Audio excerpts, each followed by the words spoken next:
Jones, thank you for joining us on this exclusive, original, global Sunday transmission coming to you from deep in the heart of Texas.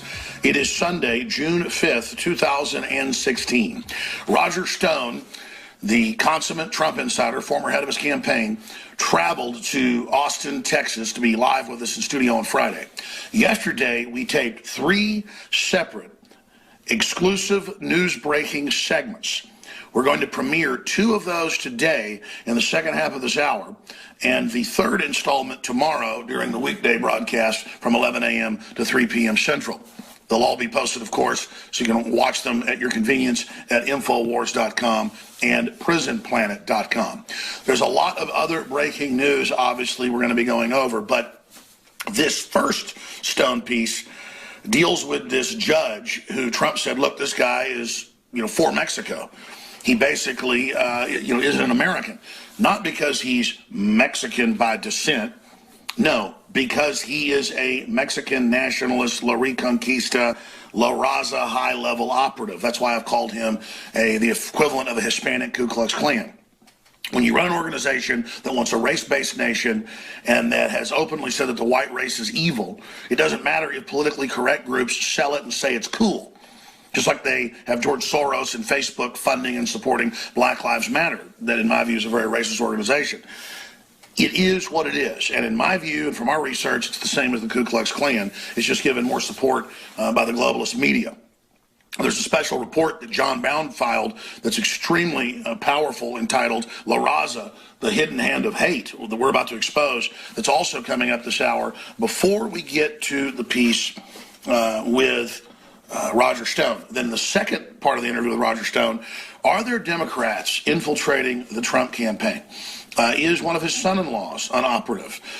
What's going on with Trump's daughter hanging out with Chelsea Clinton? He's going to respond to all of that. Now, that's 2 segments with Stone. We're going to cover a lot more in the meantime, but all of this ties together. Now, an exclusive story up on DrudgeReport.com. We will also go over Secret Service agent book rocks Clinton campaign. Posted directly outside President Clinton's Oval Office, former Secret Service officer Gary Byrne reveals what he observed as Hillary Clinton's character and the culture inside the White House while protecting the first family. It's coming out in 3 weeks.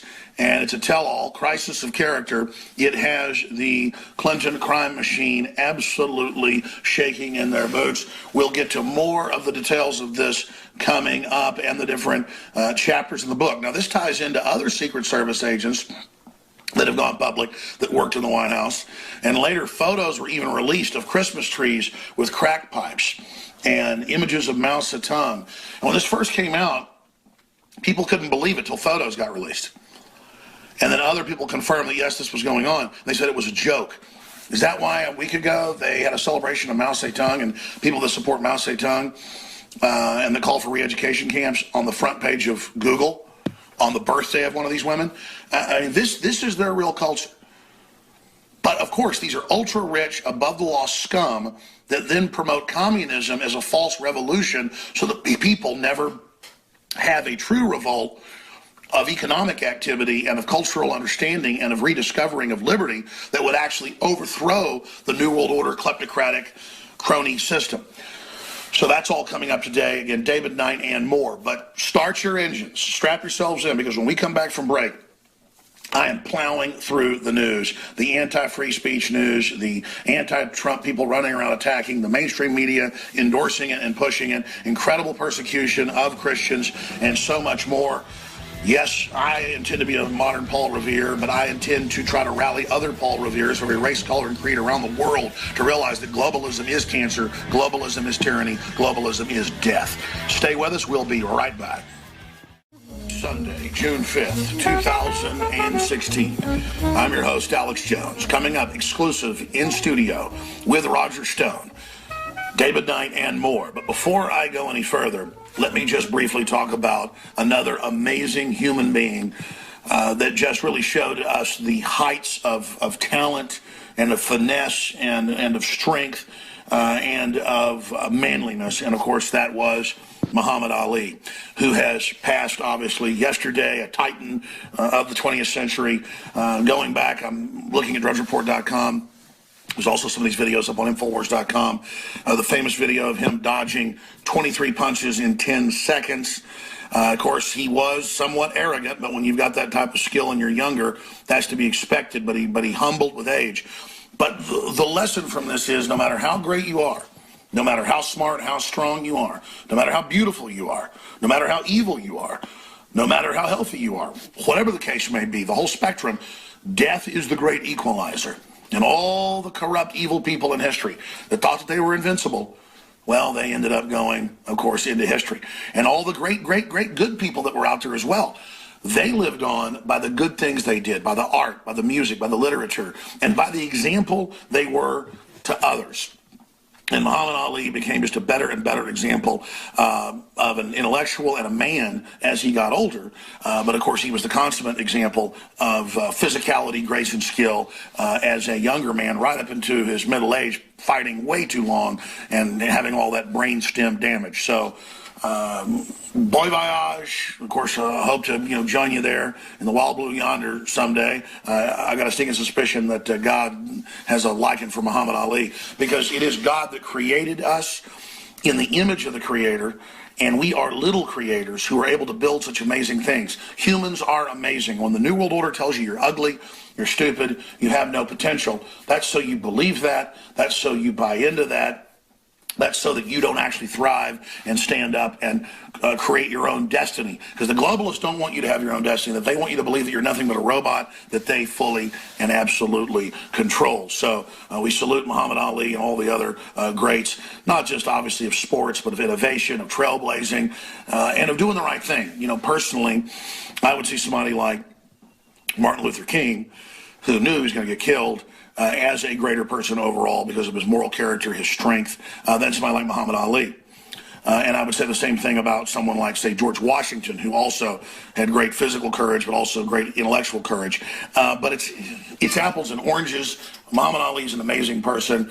I just get frustrated with the mainstream media only making sports icons what we are supposed to think of as a man or as a woman, and that we can only be great within the confines of sport when the whole world is sport. The whole world is combat. The whole world is basically competing systems. And if we all live in just fantasy land facsimiles of sports that do illustrate the greatness of humanity and the great heights we can go to, still at the same time, it only makes that venue the place in which we expect to be able to be great. And so it's a limiting factor, and I think overall become very, very unhealthy, as it did in the Aztec kingdoms, as it did in the Roman kingdoms, as it did in so many other kingdoms when it becomes gladiatorial. And that is exactly what it's become. But that doesn't lessen the greatness of the greatest, Muhammad Ali. So without further ado, with a boxing metaphor, let's get ready to rumble. And look at some of the headlines up on Infowars.com. PrisonPlanet.com, and then I'm going to drill back through some of these. Also, a ton of them are on DrudgeReport.com. Look at these headlines. Feds secretly releasing violent criminal aliens in mass. We, of course, broke that 2 years ago. They are completing the smuggling process. TB exploding across the country. More record levels in Minnesota. Another 141. Not even testing them. And there it is. Secret federal programs, totally illegal, outside of law, nothing being done. And this is all part of the theme of the show. Our government allied with foreign governments, allied with foreign groups, bringing them in an anti-American vitriol with a Supreme Court ruling that they can block you displaying the American flag if someone's hurt by it. I'm going to be covering that here in just a moment. But here's the good news. Philippine President-elect encourages and urges citizens with guns to shoot and kill drug dealers. Anti-establishment movement is favorite as voters pick new mayor in Rome. Swiss reject basic income for all. Far right and plot to hijack the British exit out of the euro. Boom, you see people all over are resisting. The nationalists were going to win in Austria by 10 points. They stole that election. This is a globalist attempted takeover, but people are resisting it and standing up. Continuing now, getting into the other news. This is up on DrudgeReport.com, a Drudge exclusive. I've had it mirrored up on Infowars.com for posterity. Secret Service agent book rocks Clinton campaign. We've had other Secret Service agents speak out. We had a famous FBI agent speak out. They saw the crack pipes, the weird communist paraphernalia on the Christmas trees. And then years later, they admitted they did it and said it was a joke. Just like we have all these other leftist groups promoting communism and authoritarianism and radical Islam. Anything that's antithetical to the Renaissance and the West, they're demonizing, they're attacking. Now this new book shot up to #1 on Amazon. That means it'll probably be #1 on the New York Times. The Secret Project is causing deep concern inside of Clinton's campaign, sources tell Drudge Report. Specific details of the agent's confessional are being held under tight embargo. What I saw in the 90s sickened me, Byrne explains. I want you to hear my story.